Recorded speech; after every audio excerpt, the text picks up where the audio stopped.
And there's chapter 37.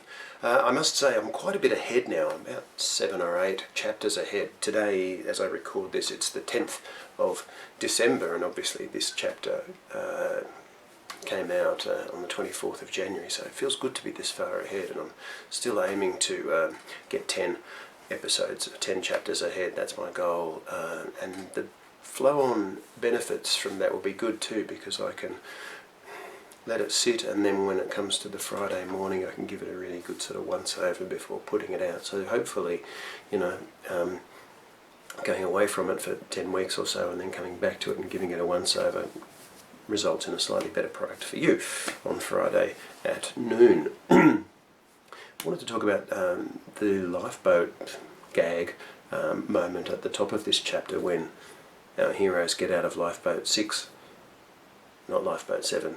The Symphony crew ejected the wrong one in the confusion of the smoke and the smoke bomb.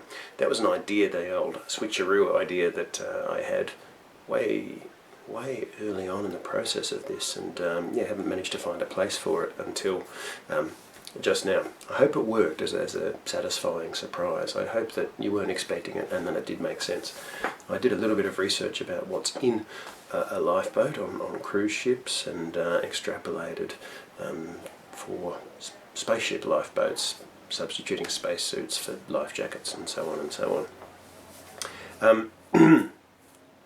In other news outside of the story itself, I've got the cover art back now, a cover art that I'm happy with after a lot of back and forth with the Venezuelan graphic designer, and so now I have all the elements. We've got the Symphony, we've got the Cheeky Albert, and we've got their the moment at the start of the story where the Symphony's cruising along and the Albert is approaching it, sneaking up on it from behind, if you like. So here it is. I'll show you. This is a black and white printout, and then I will show you the full colour version. So there it is, the Symphony cruising along, unaware that the Cheeky Albert is sneaking up on it. There's deliberately a lot of space in the top half of the frame for the title of the novel and author name and any quotes or anything like that. So that's it in a black and white printout version, but here it is in its full, magnificent Technicolor glory.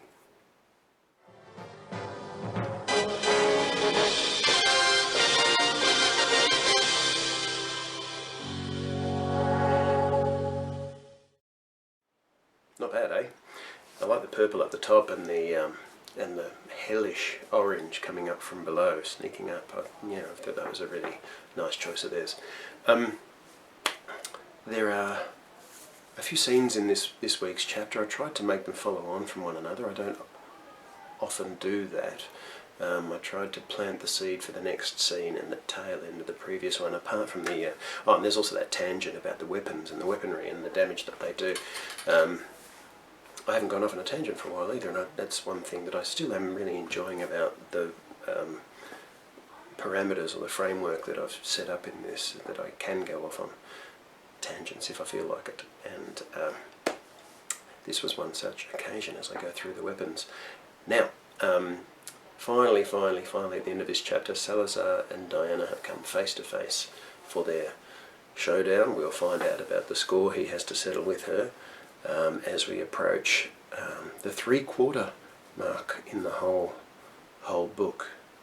Chapter 39 will mark the end of part 3 of this 4-part saga, and so yeah, I've got something planned that will be hopefully an interesting turning point, and to spur us on into the climax of the whole story in the last quarter of the novel.